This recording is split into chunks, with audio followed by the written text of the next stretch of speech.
And good evening, Pittsburgh Steelers fans. Welcome to another episode of Steelers Friday Night Six Pack. I am your host, as always, Tony Defio, and I thank you for joining me on this, of course, Friday night. It is Friday Night Six Pack after all, so it must be Friday evening at 9 o'clock in Pittsburgh.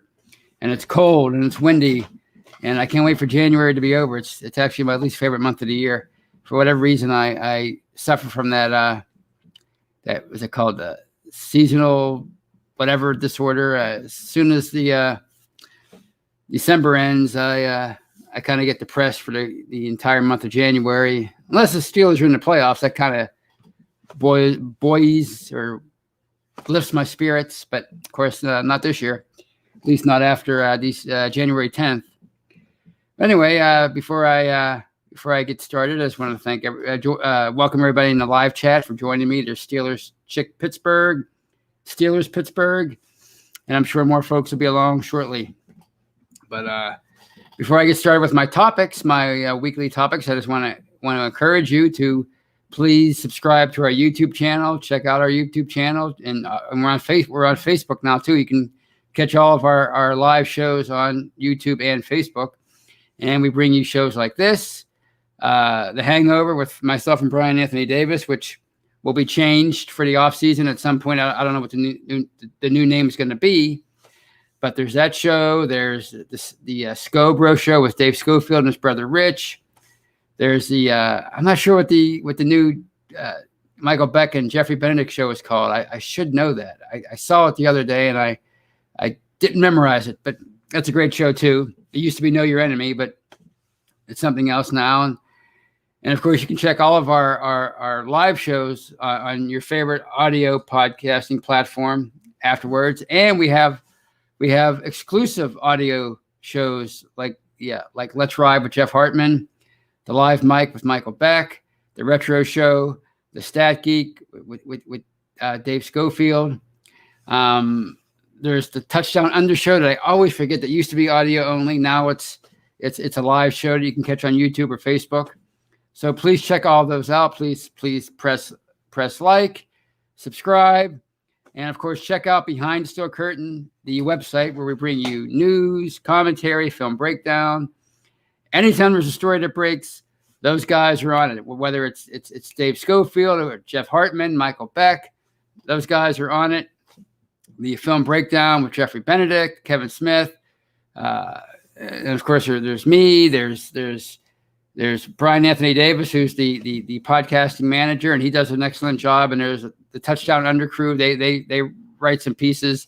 There's names that pop up that I don't even recognize, but they add great content to the site. So please check that out. As we like to say, it's your one-stop shop for all your Steelers needs. And speaking of the Touchdown Under guys, I always forget their names. It's Matty Peverall and Mark Davison. And Mark Davison is joining me in the live chat. And he's saying, cheers, mate. Cheers to you, my man. It's probably like Wednesday in Australia. I don't know time zones, but I'm sure it's I think they're ahead. It's Saturday at some point right there. Ryan O'Toole, thanks Mean Joe, Ezra, Brandon Haynes, Michael O'Malley. You guys are the best for joining me in helping me through my January of depression that I have every year, except for when the Steelers are in the playoffs. So it's been a long past few Januaries, I'll tell you that. Anyway, I just have a few topics I want to discuss tonight, then I'll take some questions and comments as always. And the first topic is, of course, the Steelers on Thursday signed Dwayne Haskins, formerly of the Washington football team, to a futures reserves 1-year contract. And it was funny. It was funny watching the people overreact on Twitter and Facebook, because this is the same guy, really. A couple of years ago, when we were preparing for the 2019 draft, he was one of those draft crushes, right? He was like, oh, I hope they draft a guy like Dwayne Haskins. People were high on him. He played his college ball at Ohio State, and he had a heck of a senior year. I think he had a heck of a college career, if I remember correctly. But anyway, his stock rose really quickly. I think he went 10th to Washington or 12th or something like that. And it just didn't work for him. What you're hearing out of Washington is that he was Daniel Snyder's pick, the owner, and the coaches there did not want him. They didn't want to select him. So it was a bad start to his career. I mean, he really had to wow his coaches over, I guess. He really had to win them over, and he didn't do that. It wasn't the greatest rookie year from what I've heard since Thursday. He showed up overweight for his rookie camp, and they gave him a chance his rookie year, and it didn't quite work out. And they gave him more of an opportunity in 2020, and it was even worse. And he's had some off the field incidents. I hate to say issues because he really hasn't been. He hasn't been arrested or committed any kind of crime. I mean, he's been stupid. Not so much the fact that he was spotted at a nightclub, but the fact that he was spotted at a nightclub during a pandemic and he wasn't wearing a mask. But I guess if you're in a strip club, all bets are off. But anyway, so I don't want to be too hard on him for that kind of stuff, because he is young and he is immature and he's probably entitled, like a lot of young draft picks are. You're coming up through life and everybody's telling you how great you are, and then you get into the NFL and you think people are still gonna worship the ground you walk on, and then you realize that it's a whole new game when you're at the professional level, and people expect you to act a certain way, and you're not quite there emotionally or mentally yet. So I don't want to be too hard on him. I mean, it's I believe in second chances, and nothing he's done has been overly egregious. And it's something that so many football players and professional athletes engage in, that to hold that against him, to me, is just totally unfair. So I'm willing to give him a second chance. And fortunately for him, it's not up to me. It's up to the Steelers. And they saw something that they like in him, and they had a meeting with him on Thursday, and they quickly signed him. So he's their employee, at least for 2021. And to me, I didn't get why people were so upset about it. It was almost as if people were acting like this was Pittsburgh's answer to finding Ben Roethlisberger's heir apparent, which if you're a Pirates fan, and I'm a Pirates fan, I could see you being upset with a move like that, because that would be their answer to they're replacing like an AJ Burnett or an Andrew McCutcheon. Trust me, I've seen it. I've witnessed it. That is usually what the Pirates would do. They would go out and get somebody that was cut, that was had a bit of a questionable recent history, and they would sign him and say, all right, he's our replacement for Andrew McCutcheon, the former National League MVP. Buy some tickets, back when you could do that kind of thing. But that's not what's going on here. This is just the Steelers' latest attempt at improving the quarterback position in the hopes of either finding a backup to Ben or his replacement. And they're doing it on the cheap, just like they did when they drafted Landry Jones in the 4th round back in 2013, just like they did when they signed Zach Mettenberger. Remember Zach Mettenberger? Like from the mid-2010s when he was with the Titans. And, not only did he have a name that sounded like Roethlisberger's, but he had same kind of size and build and skill set, and people were enamored with him. And they brought him in, and he was a backup, I think a third stringer for a year or so.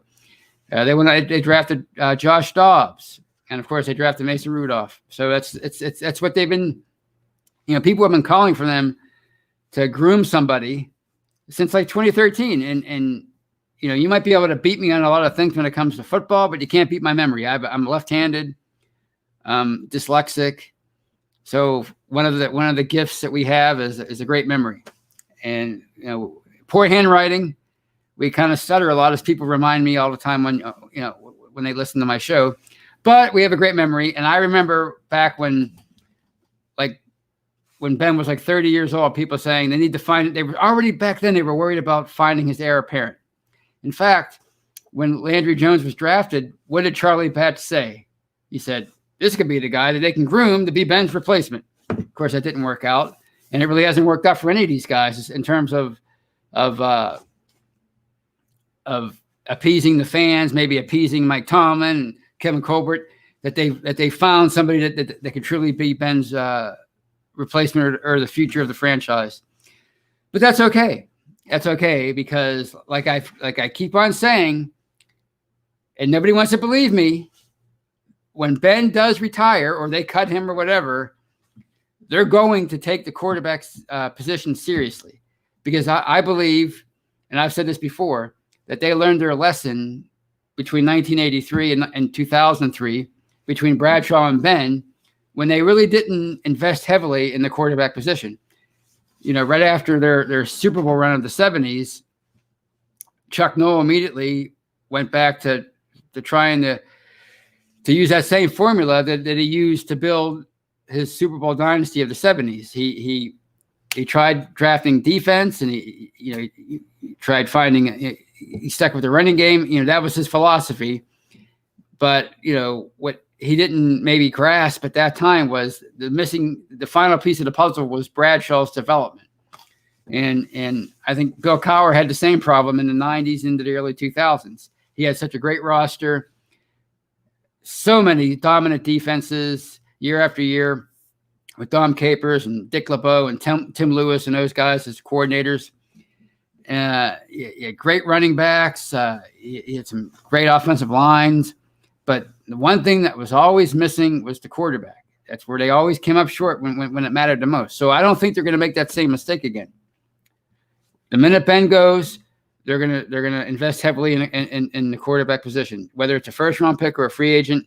More likely, it's going to be a first-round pick. I think that's the way to go, because you have his entire rookie contract to find out about him, and chances are it won't even take you that long. It'll probably take you. You'll probably know after 2 or 3 years. And if you don't think he's the guy, you can move on to somebody else, But to do it now when Ben is still here, and word is he's likely coming back for 2021, for the final year of his current deal. To do that now, I just don't think it makes any sense. Why? If he's here for another year and you're going to pay him $19 million, well, then I think you owe it to your team and to your fans to try to shore up other parts of the team to make your team better for 2021, so you can compete again. So that's where you spend your whatever free agent money you might have, which might not be much for them, and certainly your draft choices. You spend them on trying to make the other parts of to try to improve other parts of your team. So, and people were worried. I was texting with some friends yesterday when the Haskins news broke, and my one friend was like, "Wow, the quarterback position in the draft is so deep this year. It's 5 or 6 deep. They got to go for that. They got to go for one this year." But they say that every year about going back to like 2015, 2016.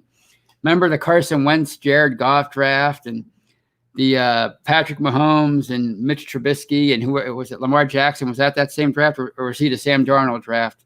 Sam Darnold, Baker Mayfield. That there's always a deep draft class for quarterbacks, because there's always such a premium placed on the position. So when the Steelers decide that this is the year that we're gonna draft the guy in the first round, if that's what they decide to do, there's going to be a player available. The quarterbacks that are coming out this year, Trey Lance and all these other guys, there will be those same kind of quarterbacks when the Steelers decide to start over at the position. Trust me, it happens every year. So I don't think this is anything to worry about. Dwayne Haskins, this isn't their answer. This is a smart move by them. They can get him in their system. Matt Canada, he's their quarterback's coach. He might be their coordinator. Who knows? He's a front runner, but we don't know. They've also interviewed Pep Hamilton and Hugh Jackson, and I know Hugh Jackson for sure has been a quarterback's coach and a coordinator, and I think Pep Hamilton has been a quarterback's coach. I think he helped develop Justin Herbert last year, didn't he? I think was he with the Chargers? Anyway, so there will be. They're going to try to develop him, and if it works, great. you move forward with Dwayne Haskins, whether it's as a backup or maybe he competes for the starting role with a Mason Rudolph or somebody else in a year or two. If it doesn't work, you cut your losses and you move on to somebody else. People are so worried about his influence on the locker room, but he's just a young guy. I mean, there's a lot of veteran players on this team, including the quarterback. He's not going to come in to be the Pied Piper of bad behavior. They're all going to follow, So I'm behind the Dwayne Haskins move. The reason being is I just don't think it's a big deal. I don't think it's any different than if they would have signed a former number one pick from another position or an undrafted free agent as a quarterback. It's no different. It's a guy who you didn't have to spend a lot to get him, and relatively speaking, in a football sense. And if you have to move on from him, it's not gonna disrupt the team very much. You just move on, and this stuff happens all the time in the NFL. So I like the move.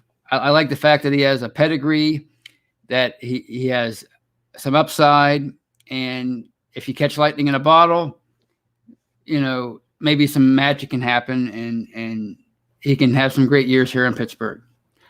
So we'll see what happens with that. So that was my first topic.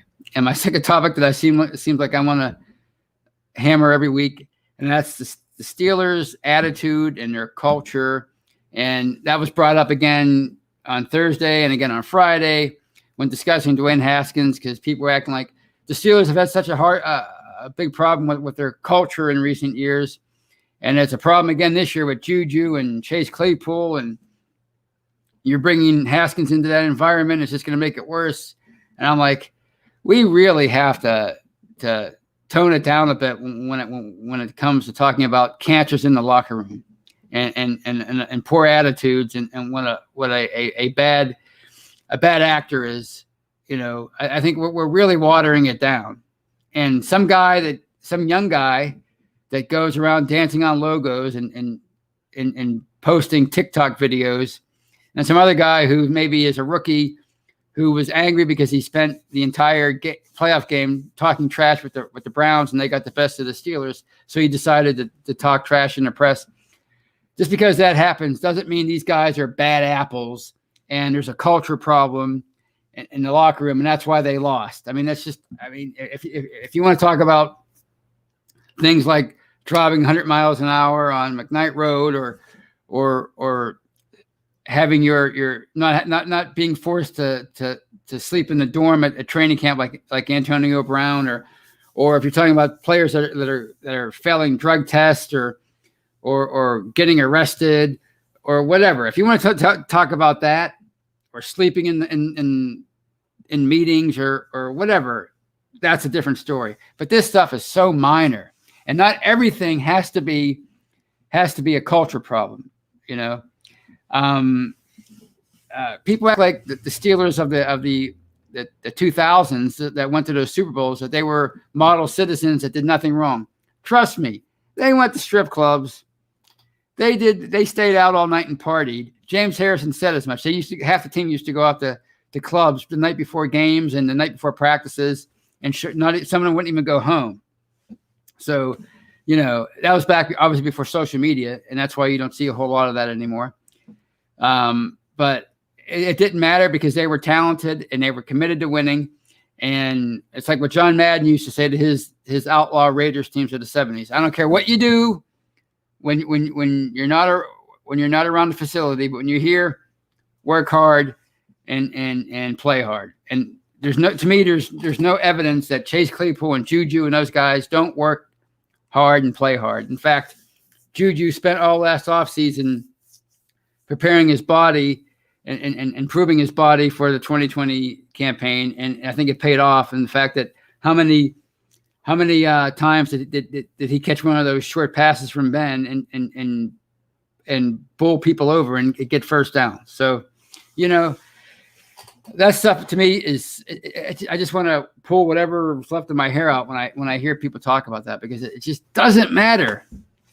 Joey Porter used to get into fights with people before games. He used to call teams out in the newspaper before playoff games, and it didn't matter because they were a good team. If you're a good team, none of that stuff matters.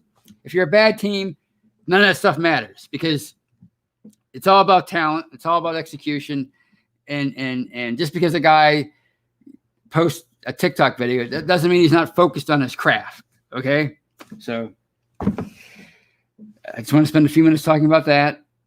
And it's good that I'm done now with that because having said all that, and on that note, that brings to a close the first half of this episode of Steelers Friday Night Six Pack with Tony Defio. If you're watching on YouTube or Facebook and you're making fun of me for talking with my hands, please don't go anywhere because I'm not going. I'll be right back in a few seconds. If you're listening on one of the on an audio platform, I wasn't talking with my hands. I'm perfectly still. Download part 2 of this episode of Steelers Friday Night Six Pack. And welcome back, everybody. Thank you for joining me on this episode of Steelers Friday Night Six Pack. I'm your host, Tony Defio. And I'm just going to check out some comments while I'm preparing for my next topic. And I don't see anything. Just, here's Steeler Chick 46. This is self-gratifying. That's why I'm putting it up. I am a lefty, just like me. Great memory, handwriting. Okay, see, my handwriting is horrible. I look like if a psychologist read my handwriting, they would think I'm a serial killer. I'm not even joking. Well, hopefully I am joking. But yeah, I have horrible handwriting. I know how to write my name in cursive. That's how I remember from school. Everything else I have to print. That's how bad my handwriting is now. So here's one from Dwayne Williams regarding Dwayne Haskins. Besides the club incident, the same stuff was said about Haskins that was said about Tommy Maddox. Well, I don't remember much about Tommy Maddox other than he kind of busted out of the league. You know, he came on. He was really young when the Broncos drafted him in the supplemental draft. I think it was in 91, I want to say, 92. And he was behind John Elway. And, you know, he looked like a boy among men. I mean, he just did not look like he was ready for the NFL. And then he bounced around. He played in the XFL. He played in the Arena Football League, and he matured. He came here as a backup, and it was a perfect storm for him. Cordell, he struggled in the playoffs in the AFC Championship game the year before. He struggled early on in the 2002 season. And Tommy Gunn, you know, he was thrown into the lineup against the Browns in Game 3. He led them from behind, and they won in overtime. And he was basically the starter of the rest of the year. He really didn't do a whole lot after that. He went back to being a backup after 2003. He struggled in 2003. Ben came along. He got hurt early in 2004, and he was pretty much a backup after that. But he had a brief shining moment in the NFL, and he almost led the Steelers to the AFC Championship game in 2002. So, you know, hopefully Haskins can have a better career arc than that. We'll see. But on that note, I will move on to my next topic, and that's life in 2021 with Ben Roethlisberger. For whatever reason, a lot of people think that next year is already a lost cause. It's basically going to be a farewell tour for number 7, and they're going to be mediocre or worse and not make the playoffs. And you know they're in salary cap hell right now, and you're just not going to be able to compete. And I don't know why people might think that, the media might think that, the fans might think that, but I'm pretty sure the Steelers aren't thinking that, because if they were thinking that, they wouldn't bring Ben back for 2021. Think about it. They owe him $19 million. They're in cap hell, right? They're in cap trouble right now. And if they would cut him or ask him to retire, they would save $19 million, right?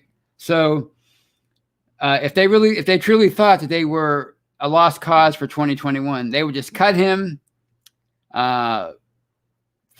try to improve other areas of their team and start their future now, whether that be with Mason Rudolph or Josh Dobbs or Dwayne Haskins or a first-round selection, a guy that they pick in the first round. They would start their future right now, right? But if they're bringing him back, if they're okay with him coming back for 2021, I guarantee you they're thinking about winning and competing. And a lot of the stuff that's happening with this team should not surprise you, because we've been talking about it since the last offseason. We knew Juju would be gone, likely, as a free agent, which is why they drafted. One of the reasons why they drafted Chase Claypool and why they keep drafting receivers. James Washington in 2018, Deontay Johnson in 2019. They have a pretty deep receiving room right now, receiver room. Yeah, they're pretty deep at the position. And the thought was that they'd be able to absorb Juju's loss and keep going. And who knows, maybe they'll draft another receiver in the second or third round in 2021, right? So we knew he was going to go. We knew James Conner was likely going to go after this year. We knew Bud Dupree was gone, right?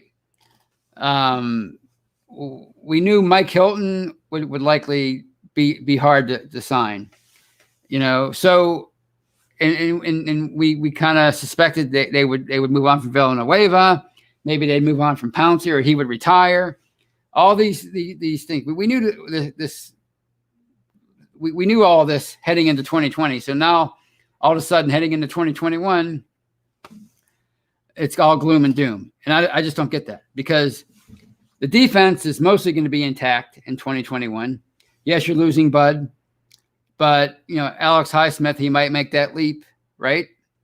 You're getting Devin Bush back. He was a big part of your defense.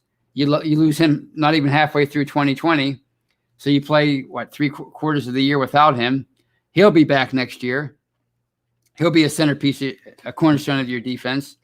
You found out a lot about Robert Spillane, and what you found out about him is that he could be a diamond in the rough. He could maybe be an upgrade over somebody like a Vince Williams, who I believe will count $4 million against the cap next year.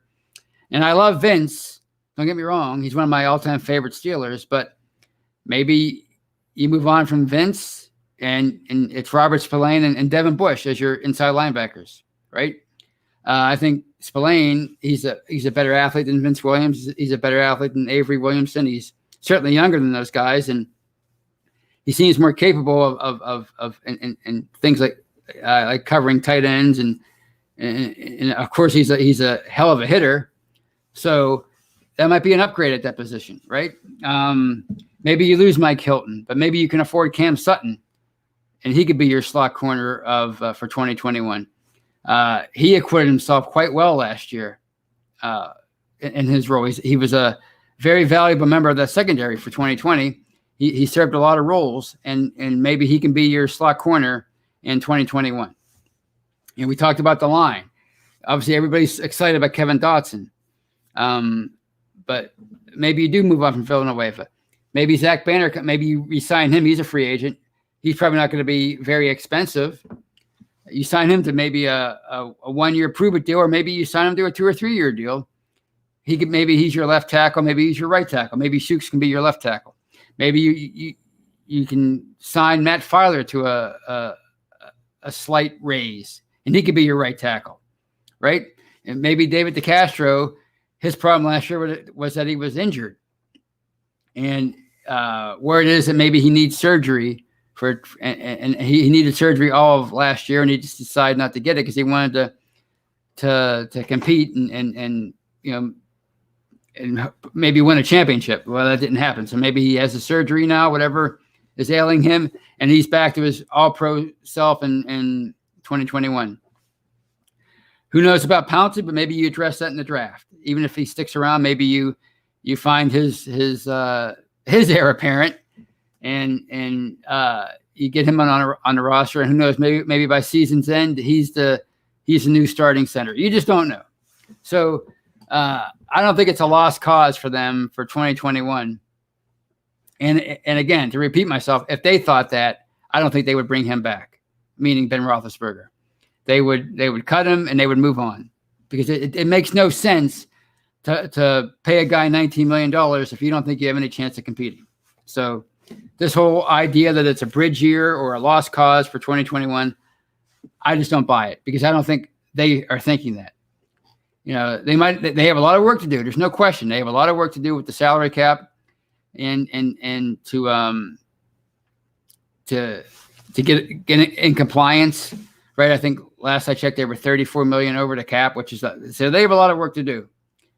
Or maybe it's 29 million after Vance McDonald retired. So either way, they have a lot of work to do to get in compliance. But they've managed to do it every other year. 2013 was a bad offseason. They really had a heck of a time. They had to cut James Harrison. Guys like James Ferrier and Hines Ward retired a year earlier. They retired in 2011. So by 2013, guys like James Harrison had to go. So that was a bad roster. But I don't think this roster will be nearly as compromised as that one, because, again, the defense is still going to be really solid, even without Bud Dupree. It's still going to be really, really good and dominant.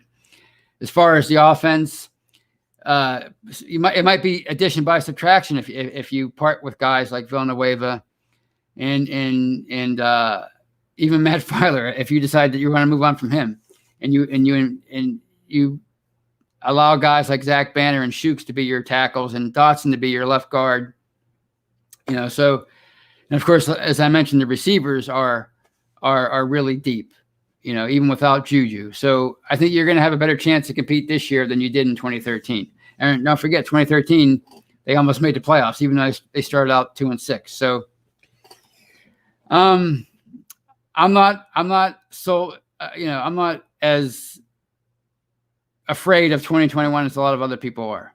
I think they can still compete. I'm not going to say that they're going to win 12 games, but I think they can still compete and make the playoffs in 2021. And again, I guarantee you that's their goal. So that's that topic. And I wanted to touch briefly on the announcement on Friday that Vance McDonald decided to retire after 8 years. And he was a nice player here, but he never really quite lived up to the hype, to the potential. He looked the part when it came to finding that Gronkowski-like tight end, that Travis Kelce-like tight end, that big, fast, athletic guy. And of course, he had his big moment in 2018 when he stiff-armed Chris Conte onto the injured reserve list.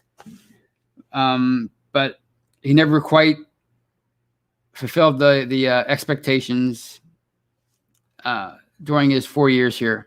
There's no other way to say it. But he was by all accounts, a decent teammate. He was a nice guy. And guess what?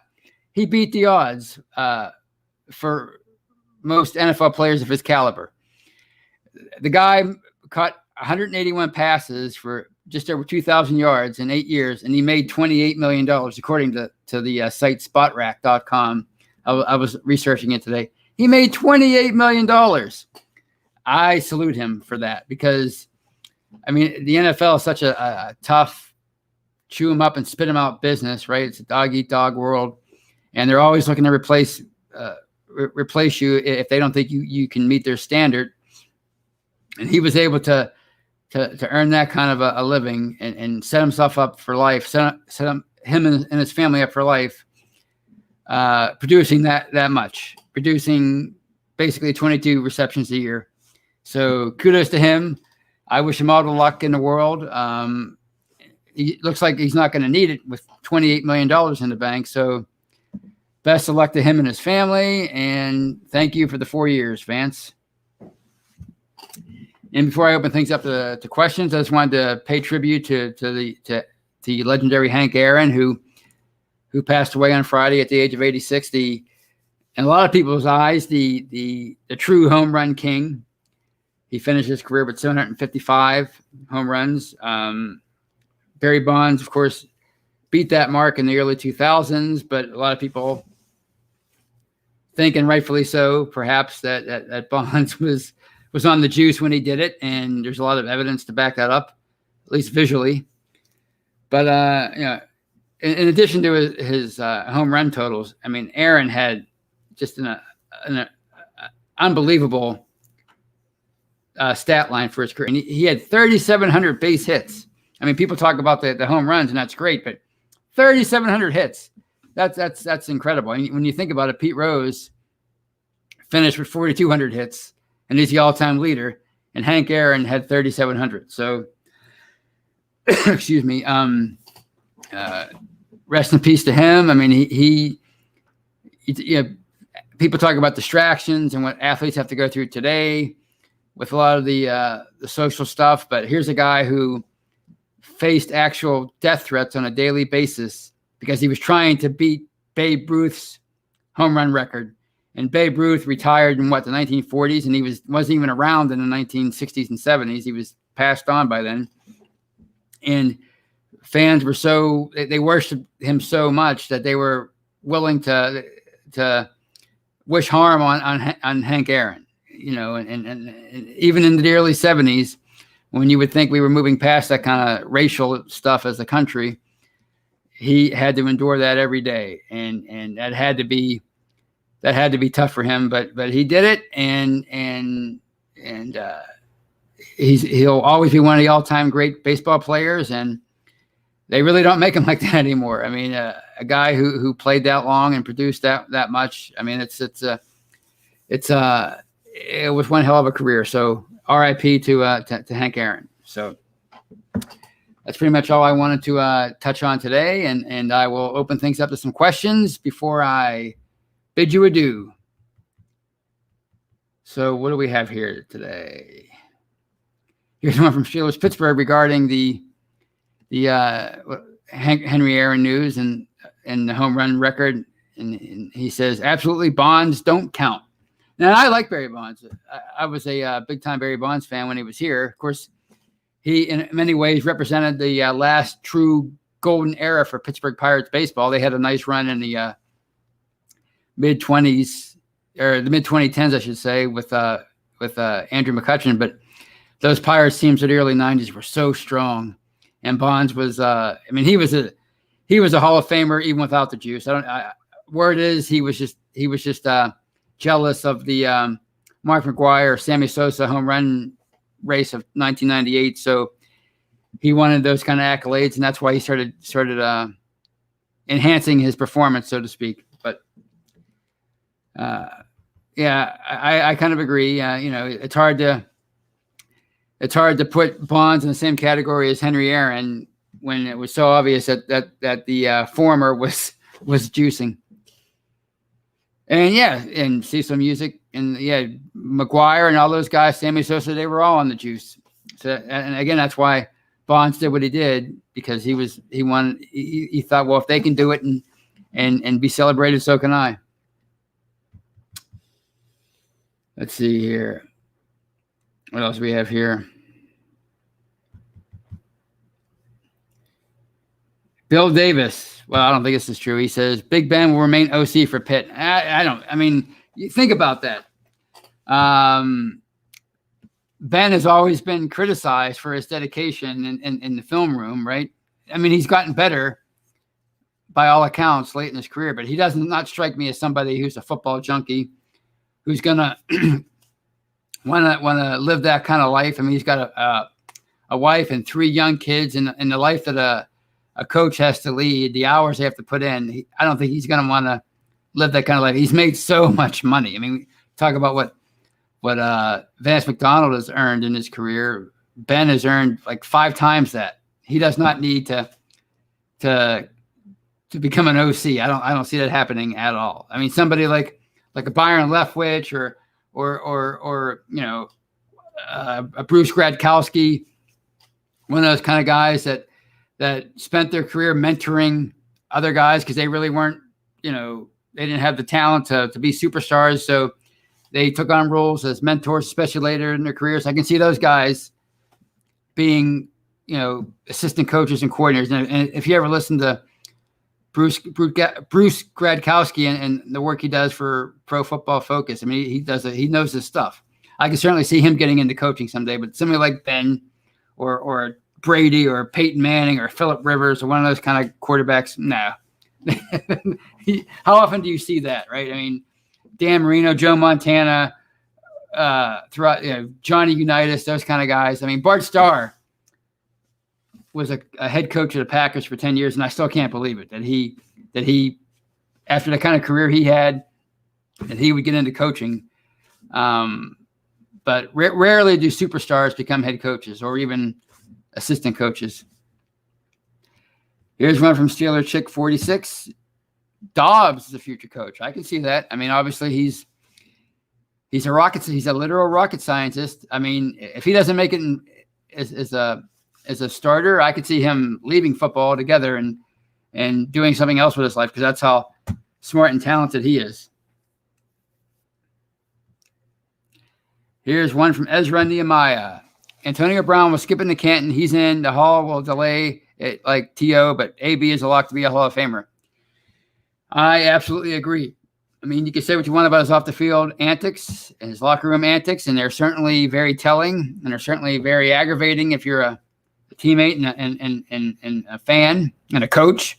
But Antonio Brown had the greatest run in the history of the NFL for a receiver for those 6 years from 2013 through 2018. You know, he was so dominant, so clutch.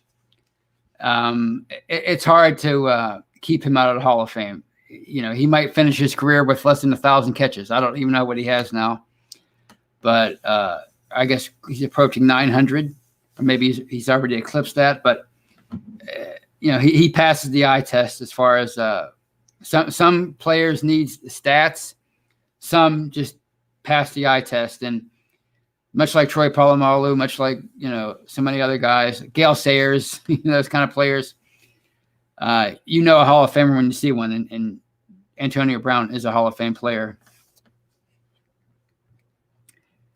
Here's a follow-up from Bill Davis. I guess I misunderstood what he said. He said, "Bless you, Tony. You misunderstand me." It's not the first time I've misunderstood somebody. He's calling plays on the field, which makes him OC no matter who is on the sidelines. Well, that might be a good point. It's maybe one of the reasons why Randy Fichtner left. And to me, that's why it's going to be interesting to see what happens with this, with the OC in 2021. And that's why I was wondering if they would bring in a guy with a better track record than Matt Canada, more experience, somebody like a Hugh Jackson, or somebody who's been around, who's older, who Ben will have to listen, will respect. Matt Canada, I don't know, will he respect that guy? People say it doesn't matter. Well, when your starting quarterback is the most important member of your franchise, which Ben is, as long as he's here, he's going to be the most important and influential member of the franchise, then it does matter. So it's going to be an interesting thing to see how they make it work between the two of them. Here's one from GS. Tony, what do you think about voices Pelp? I'm assuming he means Pep Hamilton. I don't know much about him, to be honest with you. I didn't even know who he was until, I think, Thursday. But, he helped develop Justin Herbert last year, I think. So, although I think he's such a talented quarterback, anybody could have done that. But I mean, he's a young coach. I think he's young, and he seems to be on the rise. So, if they can get a guy like that on their staff, more power to him. And here's a $5 super chat from Thanks Mean Joe. Shore up O-line and Steelers become 2021 contenders. How can Steelers accomplish fixing this glaring need? Well, I think they already have some guys in house. Like I said, there's Kevin Dotson. They like Zach Banner a lot. They like Shooks a lot. Matt Fowler struggled at guard, it would appear, but he had a heck of a run as a right tackle. So there's definitely talent there that they can develop, even if they lose guys like a Villanueva, or a Pouncey. So I think there's already talent in house, but then you obviously build on that in the draft, and not every draft pick is going to work out. But if you pick a couple of guys, say in the first few rounds, maybe first, third round, something like that. And maybe one of those guys can develop, or maybe both of them can develop into something. You never know. I think I missed a super chat earlier, and it was for $2, and I think it was from Just Me. And I'm sorry about that. I'm trying to find it, but I've already gone back to the very end, and I can't find it. But thank you for that super chat of $2. And I'm sure it was a fantastic comment or question. Like I said, I'm a lefty, and we might have great memories, but sometimes we're a little fluky, or a little quirky, I should say. And I got off on a tangent, and I missed your super chat, so thank you for that $2. Here's one from Chad Landsman about Pep Hamilton. Pep developed Luck and Herbert. Well, there you go. There you go. That's a heck of a track record. I mean, Andrew Luck, obviously, his career he didn't quite live up to the number 1 overall draft pick status, but he had a nice career before he retired. And Herbert looks like he's on the way to being something special. So, hey, we'll see what happens there. Here's one from Mark Tobin. Should the Steelers try to acquire some draft picks with the potential of losing guys to free agency? Well, when you say acquire draft picks, I mean, you would almost have to trade a premium pick to get a couple of you almost have to trade quality for quantity. And I think what do you have, like I guess they have 7 picks this year. I'm not sure how many they have. If you can bring a few quality guys in, you don't have to hit on every draft pick, but if you bring 2 or 3 quality guys in, then you can improve your team pretty quickly. We saw that last year. We saw the difference that Chase Claypool made and Kevin Dotson, and there's a lot of hope for Alex Highsmith. He had his moments in 2020 filling in for Bud Dupree, even before Dupree got hurt. So, you don't need to necessarily do it with quantity. It's about hitting on the picks that you do have. I mean, look at a lot of these recent draft classes. T.J. Watt, the class of 2017, him and Juju and James Conner for a while there was a major contributor. So, you don't necessarily have to have a plethora of picks to improve your team and improve certain areas. You just have to hit on the picks that you do have.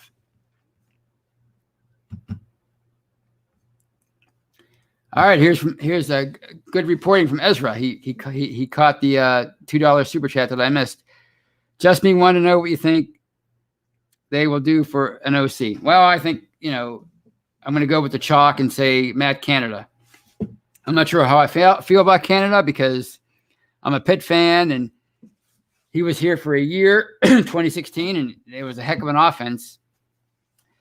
But apparently, word is from a friend of mine, Terry, who's a Pitt alum. I guess he has some inside knowledge. The head coach, Pat Narduzzi, got him some more money as the OC, but he left anyway for LSU, which it's hard to blame him. I mean, LSU is a big opportunity, but he kind of flamed out in LSU. He didn't do a whole lot at Maryland, really. I mean, he was a interim head coach. But his track record isn't that impressive. I mean, people were going nuts because they supposedly interviewed Hugh Jackson on Thursday, but Hugh Jackson has a decent track record as an OC, and he's coached other positions like quarterback and running back, and I think receiver. So I think it'll be Canada.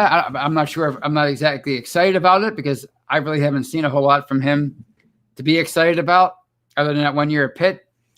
But if you're asking me who I think it's probably going to be Canada.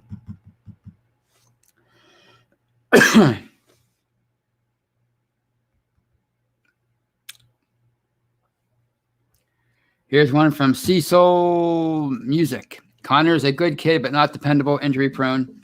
It's hard to argue with that. I mean, he looked great earlier in the year. I mean, I was really hard on him in the offseason and after week 1 when he had an ankle injury against the Giants, but he really rebounded after that and had a good run.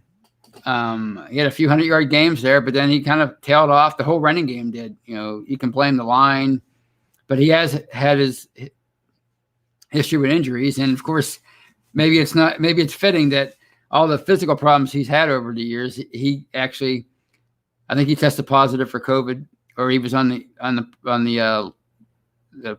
the protocol. But either way, I mean, he was affected by COVID, so he's just had every kind of physical ailment you can imagine as a pro. That's not even counting, I'm not even talking about the cancer issue. I'm just talking about football related injuries.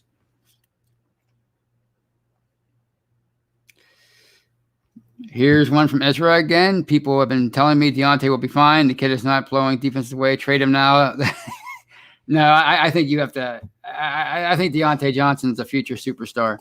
I just think he's going through some growing pains right now. I like his potential. I think if he can hold on to the football, which, it's a huge thing for a wide receiver in the NFL, you have to be able to hold on to the football. You have to be able to catch the ball. I think he's going to be a star. I mean, I think we have to give him a chance. He's got 2 more years to go on his rookie deal. He's showed great promise other than the drops over his first 2 years. I think he's a receiver you can build your offense around. So I like Deontay Johnson.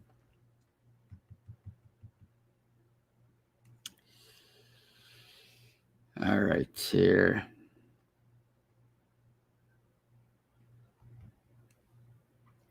Here's one from Billy Steeler Fan 43. Tony, what's going on with tight end Zach Gentry? I don't know. Evidently, he's not doing a whole lot to impress the coaches, or they would have. I mean, there might be a glass ceiling in a lot of professions, but not in the NFL. I mean, I think if you can, the cream usually rises to the top, and if they thought he had potential, they would not be leaving him on the activated list or whatever. He would be getting more playing time. So I just think he's not impressing the coaches in practice. So they don't have any faith in him. That's what I think. I mean, remember, he's a former 5th round pick. So the chances of him really succeeding we're always going to be slim. So that's my, who knows, right? I haven't heard a whole lot of good things from him. He's a converted quarterback. So, I mean, he's got a couple of hurdles to climb. That plus being a 5th round pick, it's not easy making it in the NFL, especially when you come into the league as a mid-round pick. Ryan O'Toole asks, am I predicting any other retirements? I was shocked by McDonald. Pouncey, it wouldn't shock me if he retired. It wouldn't shock me if Villanueva retired. I actually think he's such a thoughtful guy, and he seems to have issues that he really cares about. I wouldn't be surprised if he got into public service when he does hang up his cleats for good. Other than that, I'm still not sold that Ben's coming back. I know it's word is that he is, and that seems to be the popular opinion. But it wouldn't shock me if he decides to retire. I mean, he has until March, really, before the new calendar year kicks in for the NFL. But basically, Villanueva and Pounce are the only two. Maybe a Joe Hayden, but I doubt that. I think Joe Hayden still has some good years left, and I think he wants to go on a championship run. I mean, he came here in 2017. He thought he died and went to heaven after those years in Cleveland. And now he's been to 2 playoff games in Pittsburgh, and he hasn't been able to win any games. So I think he wants to take a legitimate run at a Super Bowl before he finally hangs them up. But other than a few of those guys, I don't really. I would say your top candidates are Pouncey and Villanueva. So, and I'm looking at the clock, and wow, I really rambled on tonight. I think I'm going to call it a night. It was a fun show. I was tired when I started because I'm always sleepy now with my new job. It's just killing me physically. But this gave me some pep, so I thank you all for that. And I'll talk to you on Monday on the whatever we're calling that show now, the Hangover for Now show with Brian Anthony Davis. So you guys have a great weekend and enjoy the conference title games, and as much as you can say it now, go Steelers. Have a great night.